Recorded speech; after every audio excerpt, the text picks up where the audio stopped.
I'll be giving a presentation on GraphQL persisted queries with HTTP caching. So just a little bit about who I am. I'm Kevin Gelbert. I work at The Score. The Score is a sports media application where we serve sporting news, scores, and live updates. I'm the team lead on the emerging platforms team, and that's basically a lot of the application outside of our main app, so like Facebook, voice offerings, and so forth. In terms of just if you want to see a little bit more of what I'm doing, there's obviously my GitHub that you can look at. If you want to reach out to me on Twitter, and then my website is also a blog. What I would want to mention is that there will be a blog post about this entire topic. The slides will be there as well, if you're looking for that. So in terms of the agenda, fortunately, the first talk covered a lot of the basics of GraphQL, which is great, because I'm making an assumption that we have some basic level of knowledge on GraphQL. So I'll be talking a little bit about some of the problems that come with a GraphQL server, and then how we can kind of solve these specific problems with persisted queries. The bulk of the presentation is going to be on how to implement persisted queries. We're going to start from scratch and kind of take an iterative approach to build up our solution. In terms of the technologies we'll be using, we're going to have a Rails GraphQL API. We're also going to have an Express GraphQL API, and then a React Apollo client. And at the very ending, we'll just add some HTTP caching.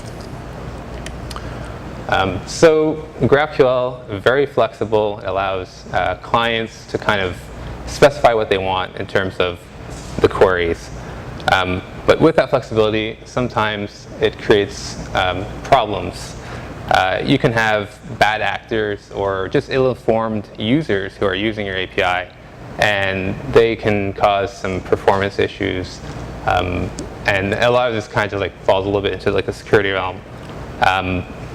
One great example is where you would have deeply nested queries. So it might be I want my friends, and my friends, and my friends, and my friends, and my friends, and you just keep doing that. And whenever that query gets to your server, it has a very hard time dealing with that.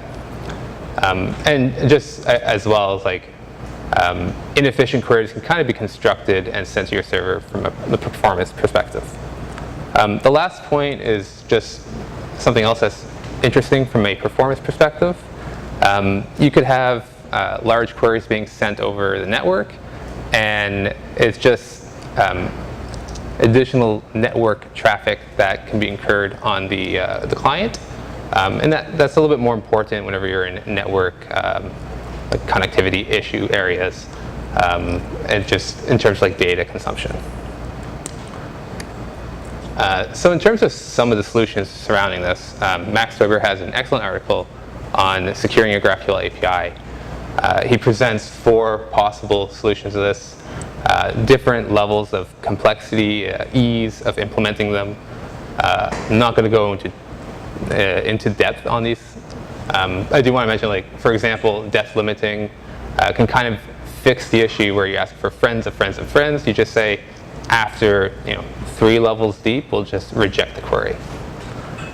The one thing I want to mention is whitelisting queries. So that's the last point that he talks about, is what persisted queries are, and that's what we're going to be talking about.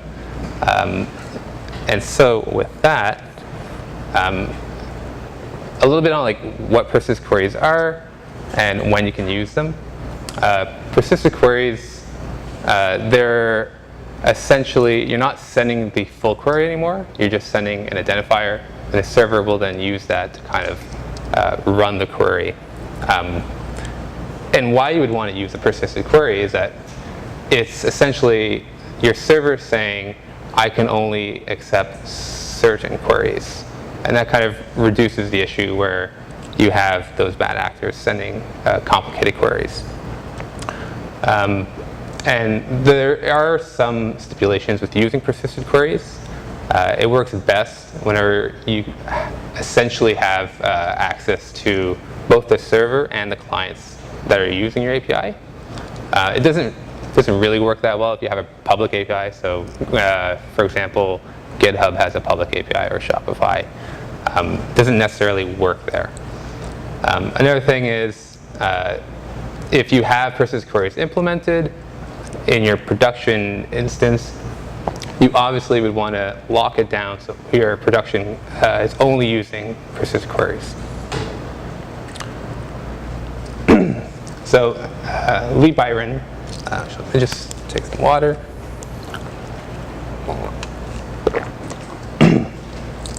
Lee Byron previously worked at Facebook, did a lot of work on GraphQL. Here's his tweet. He essentially is just saying, we've been using it since 2013 and highly recommend it for production use. I'll trust him. He obviously knows a lot about GraphQL. So that's just one thing that I found very interesting.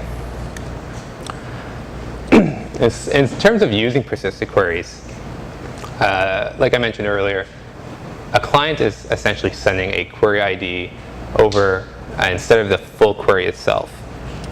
And so when the server receives this information, it's going to do a lookup based on that query ID. So it's got its own set of persisted queries, and if it finds a matching query in its own set of queries, it will then execute that and return the data. If there is no query, it could return an error or something else appropriately. And at the bottom here, this is just an example of what that might look like. So you can see that we have the operation name that's being sent over, and then a query ID, and that's just a string of a hash or something that uniquely identifies it. Excuse me. So in terms of let's actually build this. How are we going to do that? And like I mentioned earlier, we're going to be using React, Express, and Rails. Specifically on the React side, we'll be taking advantage of Apollo Client. On the Express, GraphQL Yoga. And for Rails, we'll be using GraphQL Ruby. The first talk kind of touched briefly on these points here, so I think that's great. If you do want to follow along, there is a GitHub repository that I have. Each commit in this repository is essentially a checkpoint.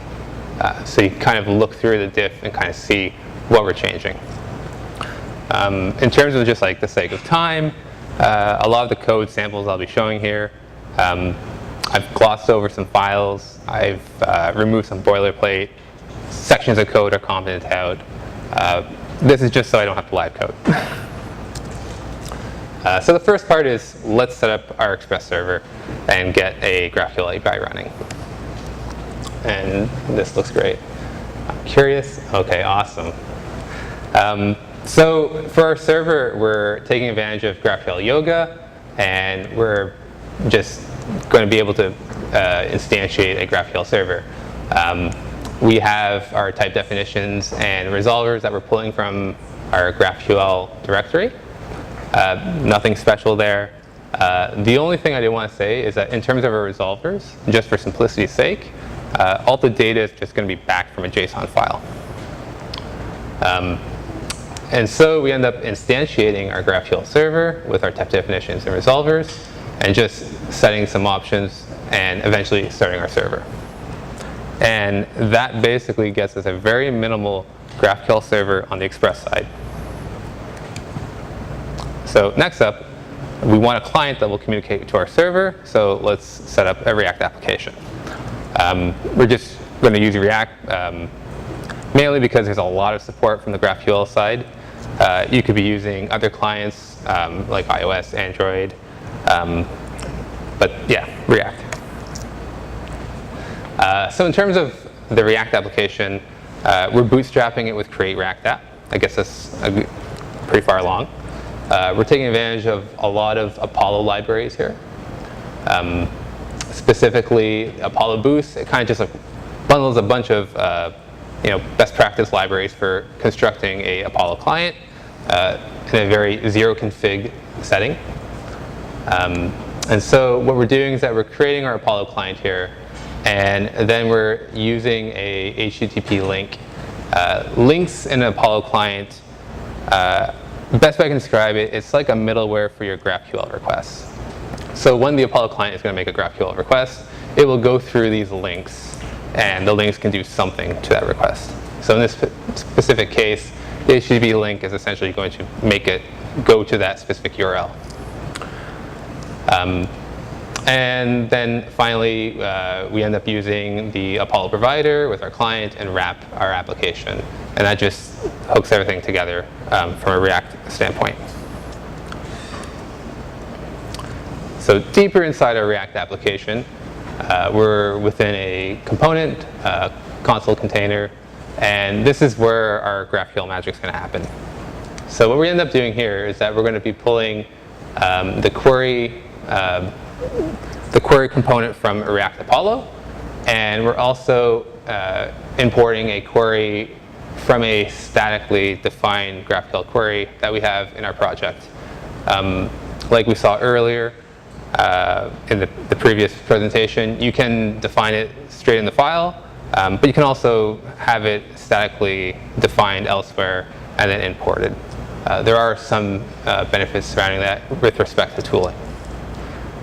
So within our component, we have a couple of parameters, after year and before year, and then we are essentially rendering our query, passing in the query and the variables, and this essentially allows the GraphQL call to be made whenever this component is rendered.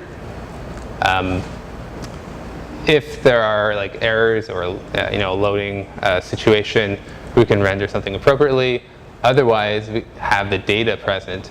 And in this particular example, we're just rendering a set of React fragments that just has divs with details around consoles. The data set is video game consoles and companies. And so that's basically our React application, sending GraphQL queries to our Express server, and we're good. But again, we want to use persisted queries for this example.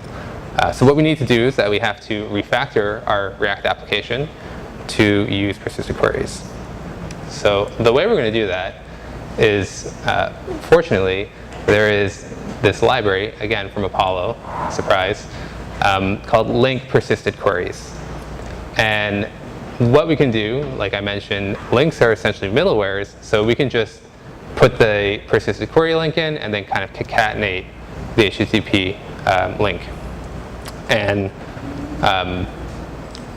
we'll see what that does. One thing I want to mention is you could, in theory, create your own link, but I think it's a good idea to lean on community support packages or libraries when you can. There's a lot more full features, and you can kind of help move them along. So with that new link that Apollo persisted query links provided us, this is what our request now looks like. So the one thing that you notice here is that we don't have a property called query anymore. Instead, we have this extensions. And extensions is just part of the GraphQL spec that allows additional metadata to exist on a request that your server can work with. So we can see that we have persisted queries, there's a version and a SHA-256 hash, and it's just a giant string. In the Apollo link persisted queries library, that SHA-256 hash is essentially a hash of the query that is about to be sent. So that this hash is uniquely identified by the query content. So at this point, our React application is sending persisted queries to our Express server. The problem there is that our server needs to know of the persisted queries. So what we need to do is that we have to somehow get the queries from our React application over to the server. And to do that, we're going to need some type of mechanism to extract those queries and hopefully retain the same ID so that our server can do the lookup. Again, Apollo has another tool called persistgraphql. And what this tool does is it will recursively scan a directory and assemble all the queries that the GraphQL queries that are going to be used from that, and then it'll just drop it into a JSON file. So it might look something like this. The one thing, though, is that currently the tool basically just uses auto-incremented IDs. It's not ideal. One example of where this kind of falls apart is that if you have multiple clients and you needed to use this tool on each of them, they're going to generate multiple, you're going to have multiple JSON files, and they're all going to have their queries identified by a number, like 1, 2, and 3, and so forth. So it's not that great. There are also a number of issues open on this project talking about this specific problem, and they're not quite there in terms of fixing it or resolving it. So how can we kind of work with what we have right now and get it to a state where we can use it? It's not actually that difficult. All we want to do is change the auto-incremented ID into a 256 hash so that it will match what our React application is going to send. So basically, we're just going to wrap this tool and do that hashing, essentially. So I've put together a script, and it will basically do just that. So we can just run this here, and it will generate a extracted queries JSON file that then has all of the queries that are in our client application. But instead of the auto-incremented ID, you now have that 256 SHA there. So now that we have this file that identifies all the persisted queries that our React application will send, we need to now refactor our Express server to then use that so that it can respond to the persisted queries. So what we're going to do to our server here is that we're going to just change a couple middlewares.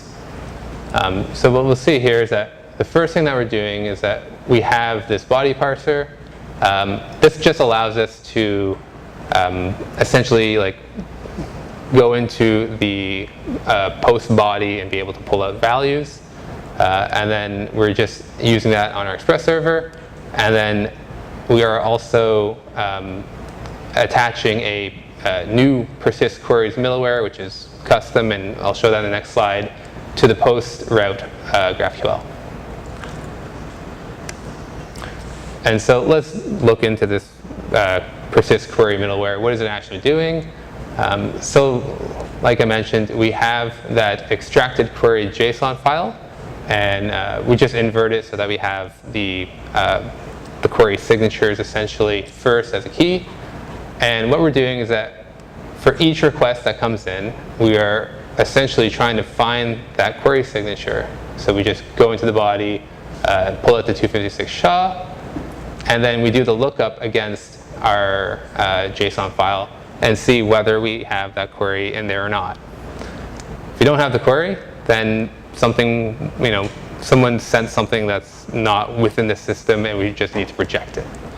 So we just throw an error essentially. And if we do have a persistent query, then what we will do is that we will just add that query property back onto the body. And the persistent query in this case here is just the actual query string itself. And then by calling next, we are essentially just passing the rest, the request, to the rest of the server, and the server will just process it like normal. So just a little bit of reflection at this point. We basically created a GraphQL API in Express, and we have also a React application, and they're both communicating with persistent queries. The big problem, though, is that we're using that JSON file as our the way that we're communicating the queries from the client to the server. And kind of like what I alluded to, if you have multiple clients, you're going to end up with multiple JSON files, and then you're going to have to track, merge, and juggle all these files to kind of get them into one file, or you're going to have to modify your server so that it can support multiple files. The other problem is that if you have these files and you need to get them on your server, you're going to have to do some type of code change to add the file to your repository, or you're just dropping it on the server. In either case, you're going to have to either redeploy your application or just restart your server. So we can do a little bit better here. So basically, we're going to see if we can synchronize or have the client essentially register queries to be persisted against a running server. And to do that, we're going to use Rails. In terms of Rails, the choice there's a lot of GraphQL support. Rails also gives us a database for practically free, which is great. So let's get started with that. So basically, we're just going to create our Rails application. We can install the GraphQL Ruby gem, and then that gives us a nice generator to just kind of bootstrap everything together. And at that point there, we can basically just set the migrations and models for what we're dealing with, create the types, and just, it's nothing special. We're just following the initial startup for getting a Rails API with GraphQL. This is our controller for handling GraphQL requests. This is basically all generated from the GraphQL Ruby gem. But basically what we're doing is that we're just pulling out the query from the parameters, getting the variables, and then throwing that all into our schema, letting it execute it, getting back the results, and then returning that to the client. So we have our React application, sending persistent queries. We have our Rails server. It doesn't understand that right now. So what we need to do is that we want to be able to synchronize queries from our client to our Rails server. But first thing we need to do is kind of build some support to kind of accommodate that. So what we're going to do is just create a persist query model. We're going to make the migration. Not a lot in here. We're just going to have the signature of the query and the actual query string itself. And then in terms of our routes, we're going to make a new route where we can actually persist queries. So the way that we're synchronizing is just sending post requests to this route. And then in terms of the actual controller that's going to handle all this, what we're doing is if we end up receiving a request, there's the query inside the parameters. We just let the GraphQL engine kind of parse that. And then we're basically just checking, like, is this a valid query or not? And that's all done here. And if we have a valid query, then we want to persist this. So we'll just create our persisted query with the signature and the query itself. And then in this particular example, we're just rendering back the attributes of that query or an error if it didn't work. So our Rails server is now equipped to persist queries, but we still have to have some mechanism to essentially send these requests based on the client. So again, the persist GraphQL, it got us mostly there.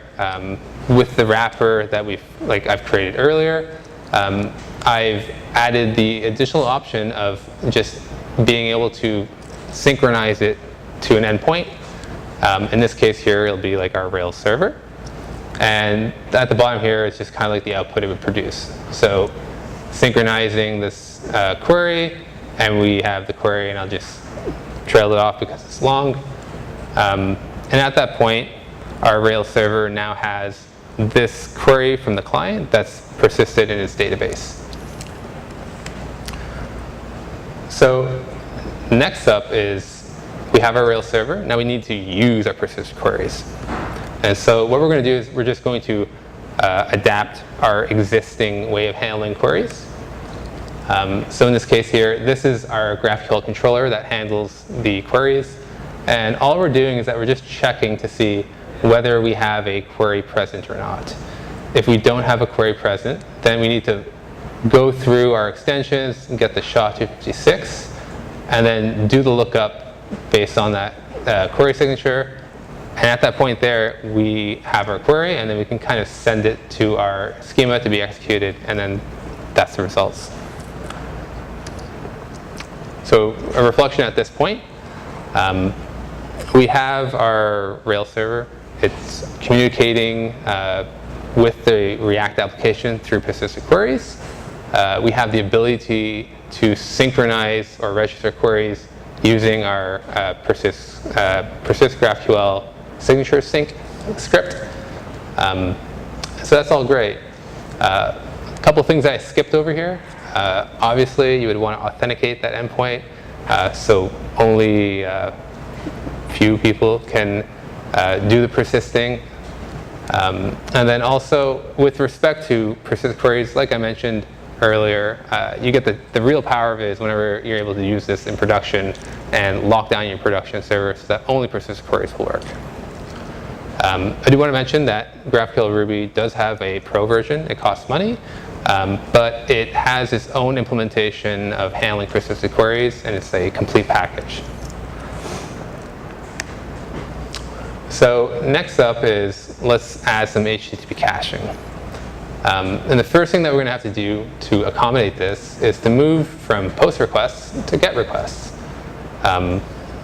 The other thing that I kind of want to mention here is we're not going to worry too much about getting into the complicated aspects of caching. We're just going to apply a very basic 10-second blanket cache on everything. And the other thing is we're just going to make the assumption that we don't have personalized data in our responses.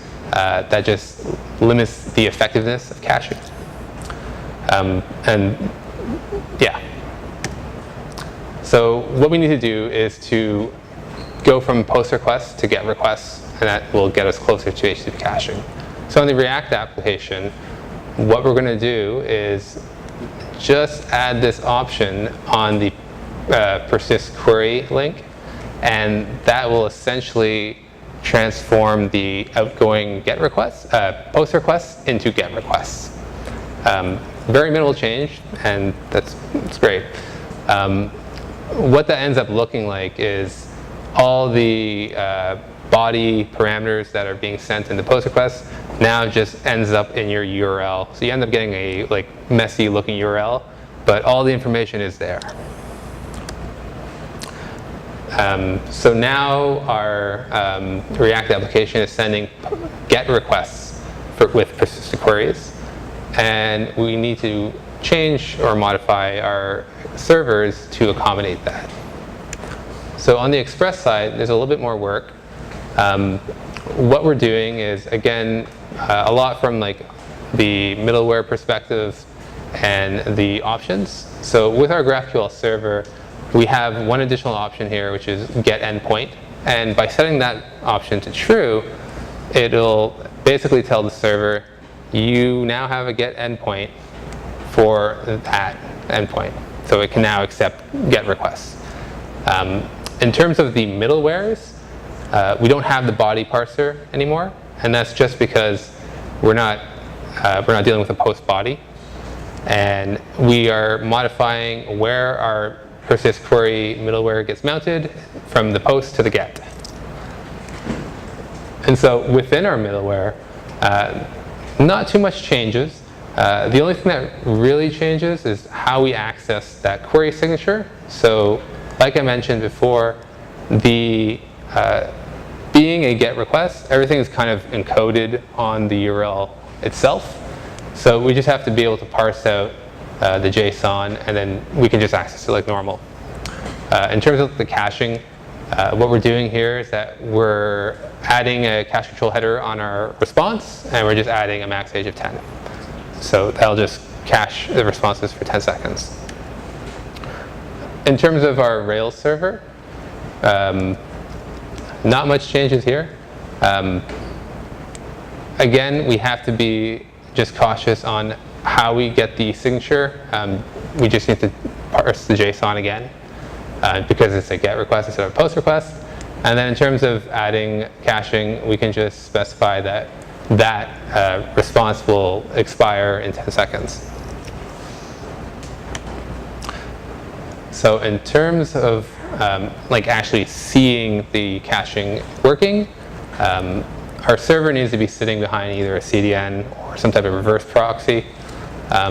So I've got both of these servers deployed, and there's just a very simple Nginx cache that's sitting in front of it.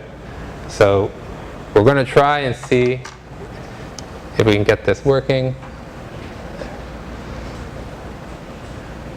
So what I'm going to do is start the React application.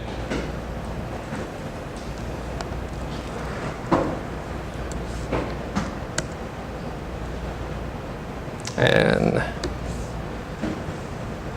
yeah, there's no styling on here, so we'll just deal with that.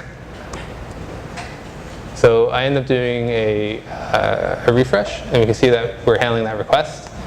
And if I end up doing it again, we can see that no requests are being handled by the server. And this is just the Nginx cache that's kind of taking that for 10 seconds. And if we wait, we can see there, it just handled another request. So a very simple 10-second cache on our in front of our GraphQL API. I could show the same thing for Rails, but it's literally identical.